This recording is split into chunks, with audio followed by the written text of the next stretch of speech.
रब्बिल आलमीन अस्सलातु वस्सलामु अलैका या रसूलल करीम अम्मा बाद फ़ाउज़ बिल्लाहि मिनश शैतानिर रजीम बिस्मिल्लाहिर रहमानिर रहीम। नाज़रीन इकराम, दोस्तों, बुज़ुर्गों और बहनों, छोटे बच्चों, अस्सलामु अलैकुम व रहमतुल्लाहि व बरकातुहू। उम्मीद है कि अल्लाह के फ़ज़ल से आप खैरियत से होंगे। जिस किसी ने हमारे चैनल को सब्सक्राइब नहीं किया वो यूट्यूब पर अकबर भाई लिख कर VJ9 क्लिक कर और चैनल को सब्सक्राइब कर ले। दोस्तों के पुरज़ोर कहने पर आज हम बयान के उन्वान रख रहे हैं फजर की नमाज़ पढ़ना। फजर की नमाज वैसे तो 4 रखते हैं, सब जानते हैं, सब पढ़ते हैं, लेकिन बीच की बातों का कुछ नवी नस्ल को नहीं पता था। उन्होंने कहा कि नमाज की 2-3 वीडियो बना के अपलोड करें। फजर की नमाज जब हम पढ़ने जाते अफजल तो ये है कि घर में वज़ू करके सुन्नत घर में अदा कर कर जाएं और मस्जिद में फ़र्ज के साथ नमाज़ पढ़ें। लेकिन अब दौर और है, हम मस्जिद में वज़ू करते हैं और मस्जिद में नमाज़ पढ़ते हैं। इसलिए अगर जमात अभी नहीं हुई तो फिर तो सुनते जिधर मर्ज़ी पढ़ लो, तो जमात के साथ नमाज़ पढ़ लो। अगर जमात हो रही है अंदर कमरे में तो सुन्नत पढ़ने वाला बाहर अदा करे, क्योंकि नमाज में जब कुरान शुरू हो जाए तो आदमी पर खामोश रहना फ़र्ज़ हो जाता है।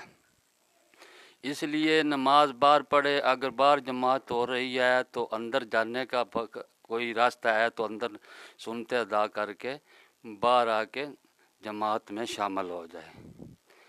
अगर आप इस टाइम जाते हैं कि सुन्नत अदा नहीं की और एक या थोड़ी रकत रह गई है तो आप जमात में शामिल हो जाएं और सुन्नतों को रहने दें। अब आपने जमात के साथ नमाज अदा करनी है और नमाज अदा करने के बाद सुन्नत आप ममनू टाइम यानी कि जब सूरज बुलंद हो जाए 20 मिनट यानी कि नमाज के टाइम ख़त्म होने से 20 मिनट बाद आप सुन्नत कज़ा करेंगे, क्योंकि नमाज फजर जब फ़र्ज़ अदा हो जाए तो आप सुन्नत और नफल अदा नहीं कर सकते, मना किया गया है। अगर जमात हो रही है और पहली रकत है, आपको पता है कि हम सुन्नत अदा करके तशहद तक रल सकते हैं, शामिल हो सकते हैं, तो आप सुन्नत अदा करें और सुन्नत अदा करने के बाद जल्दी जल्दी जमात में शामिल हो जाए। क्योंकि अगर आपकी जमात रह गई ना तो आपको अपनी नमाज तो आपकी हो जाएगी, आपको एक नमाज का सवाब मिलेगा। और अगर जब जमात में शामिल हो जाते हैं तो आपको 27 दर्जे यानी कि 27 नमाज़ों का सवाब मिलेगा। इसलिए सुन्नत को क़ज़ा कर लें अगर आप नहीं शामिल हो सकते और जमात के साथ नमाज पढ़ लें। दूसरी बात कि आप सल्लल्लाहु अलैहि वसल्लम ने फरमाया, जिल्द नंबर 2 नज़्रतुल कारी सही बुखारी में, कि अल्लाह पाक ने मुझे 7 हड्डियों पर सजदा करने का हुक्म दिया। वो 7 हड्डियाँ कौन कौन सी हैं? एक पाँव की, 2 पाँव की, 2 घुटनों की यानी कि गोडों की, 2 हाथों की और 1 नाक और मत्थे की। ये 7 हड्डियाँ। जब आप सजदे में जाते हैं ना तो सजदा बिल्कुल आराम से करें। आपको पता होना चाहिए कि मेरी 7 हड्डियाँ क्या लगी हुई हैं। अगर खुदा न खास्ता एक हड्डी भी यानी कि आपने पैर उठा लिए तो आपकी नमाज ख़त्म हो जाएगी। 3 उंगलियों का लगना वाजिब है। अगर आपकी अंगूठे समेत 2 उंगली और 1 अंगूठा 3 पैर की उंगलियां नहीं लगती तो आपका वाजिब रह जाएगा और आप पर सजदा सौ पै जाएगा।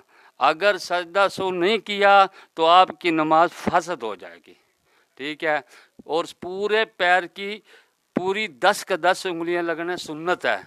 اگر سنت 4-1000 رہ بھی جائے نا تو خیر ہے، آپ کو سجدہ سب بھی نہیں پڑے گا اور آپ کی نماز بھی ادا ہو جائے گی۔ دوستو یہ جتنا بیچ میں بریکی تھی میں نے آپ کو بتا دیا، اب غور سے ویڈیو سنیں اور جس بھائی کو پتہ ہے ٹھیک ہے، جس کو نہیں پتہ ہے وہ سیکھ لے۔ السلام علیکم ورحمۃ اللہ۔